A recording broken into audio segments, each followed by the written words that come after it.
Kita hanya bisa menyaksikan perlahan-lahan bus dilalap api dengan jeritan-jeritan orang-orang yang ada di dalamnya dan wajah-wajah yang ketakutan, meronta, meminta tolong.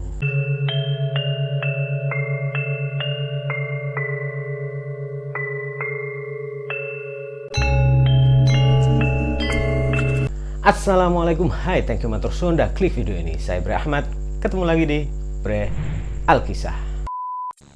Kalau kemarin kita sempat membahas tragedi terkelam di dunia perkeretaapian di Indonesia, nah kali ini Bre Alkisah akan membahas tragedi terkelam di dunia perbis-bisan, kecelakaan bis terparah yang pernah terjadi di Indonesia. Nah, kejadian ini terjadi di tahun 2003 yang lalu, gengs. So, gimana ceritanya? So, nggak sampai yang ribet, let's go satset. Nah, tragedi yang naas ini, gengs, menimpa bis pariwisata SMK Yapemda 1 Sleman, Yogyakarta. Nah, ceritanya mereka sedang melakukan study tour. Perjalanan diawali dari kota Yogyakarta menuju ke Bali. Rencananya mereka akan melakukan study tour di Bali. Nah, tibalah pada hari H keberangkatan, SMK Yapemda 1 Sleman Yogyakarta menyewa jasa transportasi bis dari AO Transport. Sekedar info, AO Transport adalah merupakan bisa dibilang sudah malang melintang di dunia perbis-bisan. Namanya sudah cukup besar di dunia transportasi, khususnya bis. Karena memang di AO Transport ini bisnya bagus-bagus, bisnya terawat, fasilitasnya juga mewah, ada TV, DVD player, ada toilet, yang semuanya itu termasuk bisa dibilang cukup berkelas pada tahun itu. Dan juga para sopir dan kernet di AO Transport adalah mereka yang punya jam terbang tinggi.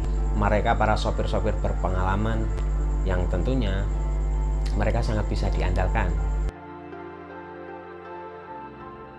Rombongan mereka terbagi menjadi 3 kelompok. Mereka menyewa 3 bis.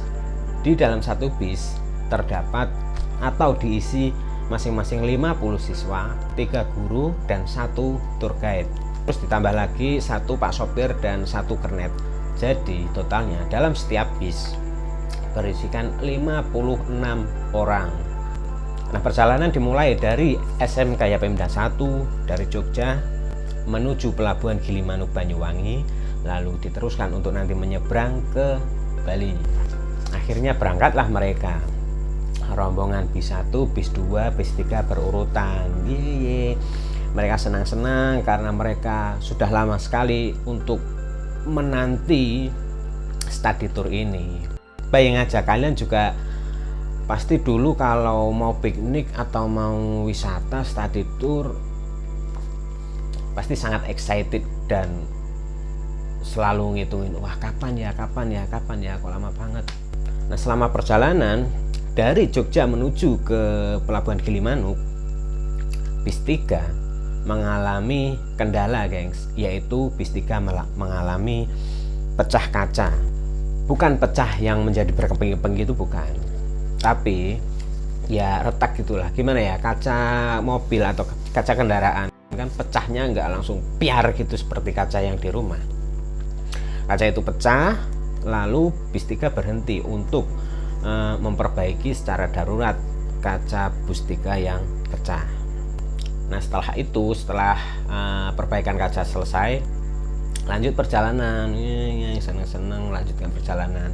Nah, tapi sebelum sampai di Pelabuhan Gilimanuk, lagi-lagi bis 3 mengalami kendala, gengs. Pada saat itu bis 3 ada nyangkut di sebuah kabel listrik yang bermuatan listrik maksudnya. Nah, tentu saja itu juga menjadi seperti kendala atau penghalang, atau mungkin apakah ini menjadi sebuah pertanda buruk.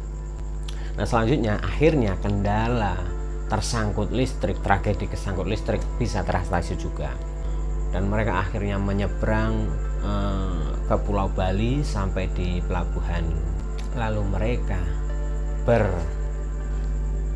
berstudy tour di Bali, menikmati keindahan pesona di Pulau Bali. Nah, singkat cerita, setelah mereka menikmati suasana Bali, menikmati study tour mereka di Pulau Bali, akhirnya pada tanggal 8 Oktober 2003 rombongan mereka balik, geng, pulang. Study tour sudah selesai, makanya mereka bersiap untuk melakukan perjalanan pulang dari Bali menuju ke Yogyakarta. Namun, lagi-lagi, gengs, dalam perjalanan sebelum sampai di pelabuhan Gilimanuk, lagi-lagi bis 3 mengalami kendala pecah kaca lagi, gengs. Entah ini kaca kemarin yang sempat pecah lalu pecah lagi, rusak lagi tambalannya atau gimana, atau ada bagian lain yang pecah lagi. Pokoknya ini dari sumber yang aku baca, bis 3 mengalami pecah kaca lagi. Tentu saja, apakah ini menjadi sebuah pertanda? Akhirnya mereka bis 1, bis 2 dan bis 3 sepakat untuk ya udah deh, bis 2 silahkan kalian berangkat dulu aja sampai di Gilimanuk, nanti tungguin kita. Sedangkan bis 1 dan bis 3, bis 1 nungguin bis 3 yang sedang memperbaiki kaca yang pecah tadi, guys. Nah, setelah kaca dapat diperbaiki, akhirnya untuk lanjutlah bis 1, bis 2 menyusul bis 2 yang sudah sampai di pelabuhan Gilimanuk. Lalu ketiga bis ini menyeberang dari pelabuhan Gilimanuk ke pelabuhan Ketapang, Banyuwangi. Sampai pada akhirnya sampailah mereka di suatu medan jalan di Jalan Raya Surabaya Banyuwangi, tepatnya di kawasan Banyu Blukur, situ Bondo Banyuwangi. Jadi ada tanjakan yang sekaligus nanjak sekaligus nikung, gengs. Dan di kawasan ini memang terkenal kawasan yang rawan kecelakaan. Nah, di kawasan itu pula mula-mula bis 1, bis kan urutannya bis 1, bis 3, lalu bis 2. Bis 1 yang berada di depan menyalip mobil yang ada di depannya bis 1 lagi. Jadi pada saat itu ada sebuah mobil pick up yang memuat buah-buahan, buah sayur gitulah, gengs. Bis 1 berhasil menyalip dengan mulus si mobil pick up ini. Kemudian disusul oleh bus 3 yang menyalip set. Nah, ini giliran bis 2 yang akan menyalip pickup pembawa buah dan sayur ini. Jadi pada saat bus 2 akan menyalip si mobil pickup ini, tiba-tiba dari arah yang berlawanan ada truk kontainer yang melaju cukup cepat. Jadi pada saat bus 2 ingin menyalip si mobil pickup ini, dari arah berlawanan ada truk kontainer yang dilalahnya. Truk kontainer ini harus sedikit menyerongkan ke kanan karena di sebelah kiri jalan di lajur si truk kontainer ini ada sebuah gundukan pasir yang menutupi sebagian badan jalan. Akhirnya si truk kontainer harus agak nyerong ke kanan, gengs. Nah, ini tentu saja menghalangi jalur yang akan dilewati oleh bus 2 yang barusan aja dia nyalip si mobil pickup pengangkut buah tadi. Alhasil tabrakan pun nggak bisa dihindari, gengs. Bagian depan sebelah kanan bus 2 dan bagian depan sebelah kanan truk kontainer bertabrakan head to head. Nah, karena tabrakan yang cukup keras, alhasil ada kobaran api di bagian depan bus 2. Nah, setelah itu kan penumpang semua pada panik, ingin turun. Nah, mereka berlarian menuju ke depan bus. Namun ternyata karena ada kobaran api sekaligus karena bus dalam posisi habis tabrakan, tentu saja pintunya macet, nggak bisa dibuka. Nah, sialnya tidak berselang lama dari kejadian itu, Bus 2 yang di dalamnya ada penumpang yang sedang panik mau keluar, ingin keluar karena baru saja terjadi tabrakan dan ada kobaran api di bagian depan bus, ditabrak dari arah belakang oleh tadi si mobil pick up pengangkut buah tadi, gengs. Alhasil pintu di bagian belakang pun karena mendapat tekanan dari belakang, pintunya pun terkunci dan nggak bisa dibuka. Akhirnya mereka semua yang ada di dalam bis terkunci, terjebak, dan tidak bisa keluar dari dalam bus. Nah, kejadian ini tentu saja membuat panik semua mereka yang ada di dalam bus. Bagaimana enggak, api makin lama makin membesar dan menjalar ke seluruh bagian di dalam bus. Apalagi di dalam bus banyak sekali barang-barang yang mudah terbakar. Dan mereka yang menyaksikan dari luar ingin nolong juga nggak tahu harus nolongin bagaimana. Mereka hanya bisa menyaksikan perlahan-lahan bus dilalap api dengan jeritan-jeritan orang-orang yang ada di dalamnya, dan wajah-wajah yang ketakutan, meronta, meminta tolong.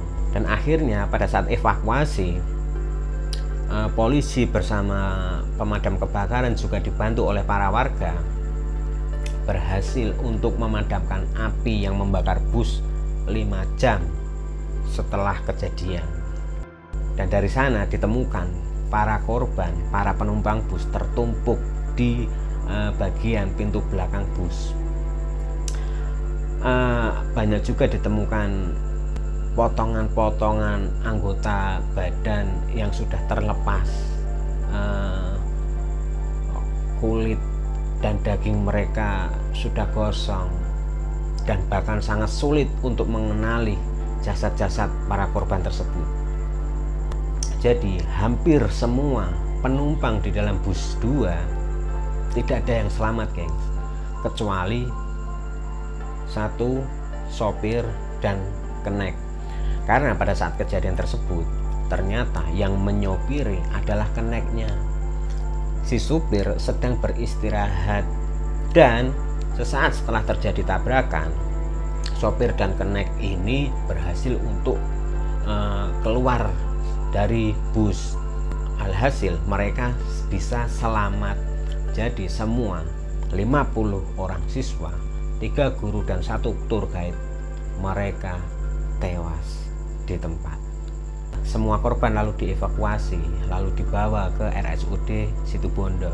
Bahkan RSUD Situbondo sampai kewalahan karena kapasitas ruang jenazah mereka tidak terlalu banyak. Alhasil banyak jenazah korban yang harus ditempatkan tidak di kamar mayat tapi di lorong-lorong rumah sakit, guys. Dan tadi si sopir dan si kenek yang selamat karena si sopir yang pada saat itu tidak dalam posisi mengemudi, ia bisa segera loncat sesaat setelah tabrakan terjadi. Akhirnya dia hanya mengalami luka-luka ringan, sedangkan si kenek yang pada saat itu yang mengemudikan bis, ia mengalami luka yang cukup parah, dan kabarnya ia juga dikabarkan meninggal dunia. Setelah olah TKP dan evakuasi dan pemeriksaan lebih lanjut, akhirnya diketahui penyebab kebakaran bus yang terjadi. Ternyata bus 2 mengalami kebakaran karena pada saat terjadi tabrakan, bus 2 itu menabrak tangki bahan bakar si truk kontainer. Jadi truk kontainer kan memang tangki bahan bakarnya agak sedikit di belakang sopir, di sebelah kanan. Nah, bus 2 menabrak si tangki bahan bakar truk kontainer. Alhasil berkobarlah api dari percikan tabrakan, dan semakin menyulut semakin besar karena di sana ada bahan bakar yang pastinya sangat mudah untuk terbakar. Nah, Apalagi ditambah yaitu banyak sekali barang-barang di dalam bus yang sangat mudah untuk terbakar, termasuk jok kursi bus, barang-barang bawaan penumpang, karpet, dan lain-lain. Dirlantas Polda Jatim pada saat itu, yaitu Bapak Kombes Polisi Anjar Triadi, menyatakan bahwa sopir kontainer sebagai tersangka. Jadi ternyata pada saat itu juga truk kontainer itu juga disopiri oleh keneknya, sama kayak kejadian di bus 2. Jadi truk kontainer disopiri oleh keneknya, sedangkan sopirnya istirahat lah. Dan ternyata si kenek sopir kontainer ini yang pada saat itu sedang mengemudikan truk kontainer, itu adalah pengalaman kali pertama ia membawa atau mengemudikan truk kontainer. Jadi akhirnya mereka dijerat pasal 359 KUHP, yaitu kelalaian yang menyebabkan orang lain meninggal dunia. Nah, lalu apa kabar bis 1 dan bis 3 temennya bis 2 ini? Ternyata gengs, bis 1 dan bis 2 pada saat kejadian tersebut sama sekali tidak mengetahui bahwa bis 2 baru saja mengalami kejadian yang naas, kejadian yang mengakibatkan teman-teman mereka semua meninggal dunia. Jadi rombongan bis 1 dan bis 3 baru mengetahui kalau bis 2 mengalami kecelakaan itu sesampainya mereka di sekolah. Jadi pada saat bis 1 dan bis 3 sampai di sekolah, mereka kaget kenapa banyak wartawan, kenapa banyak keluarga yang berkumpul, kenapa banyak sekali warga yang ada di sekolahan mereka. Dan mereka baru menyadari dan baru mengetahui bahwa bis 2 mengalami kecelakaan di jalan setelah mereka sampai di sekolahan. Akhirnya tangisan pun pecah. Banyak siswa-siswa yang tidak dapat menahan tangisan karena nggak percaya teman-teman mereka yang kemarin baru saja berhahihi, bersukacita, seneng-seneng habis piknik, study tour, mereka harus mengalami kenyataan bahwa teman-teman mereka di bis 2 dan guru mereka dan juga satu target meninggal dunia. Nah, dari kejadian ini pun akhirnya ada regulasi baru di dunia perbis-bisan Indonesia, guys. Yaitu pertama, pintu sopir bis dihilangkan. Yang kedua, jika bus menggunakan pintu otomatis harus bisa dibuka secara manual. Yang ketiga, harus ada APAR, alat pemadam api ringan. Dan yang selanjutnya harus ada palu pemecah kaca. Tentu kalian sudah tahu sekarang setiap bus harus ada itu palu pemecah kaca yang ditempelkan di kaca beserta stiker instruksinya. Dan selanjutnya bus harus mempunyai pintu darurat. Nah, itulah guys kisah kita kali ini. Kisah tragedi yang cukup memilukan. Semoga kalian dimanapun kalian berada tetap berhati-hati di transportasi apapun, entah itu kalian naik motor, naik mobil atau kereta atau bis atau apapun. Kalian jangan lupa baca doa sebelum berangkat dan tetap berhati-hati dimanapun kalian berada. Semoga keselamatan selalu menyertai kita semua ya gengs. Dan terima kasih untuk kalian yang sudah menonton dari awal sampai akhir. Like kalau kalian suka video ini, dislike aja kalau nggak suka. Yang belum subscribe, ayolah. Dan semoga kalian menikmati kisah ini sambil gelundang-gelundung dan rasan-rasan tonggo. Saya Bre Ahmad. Wassalamualaikum. Bye.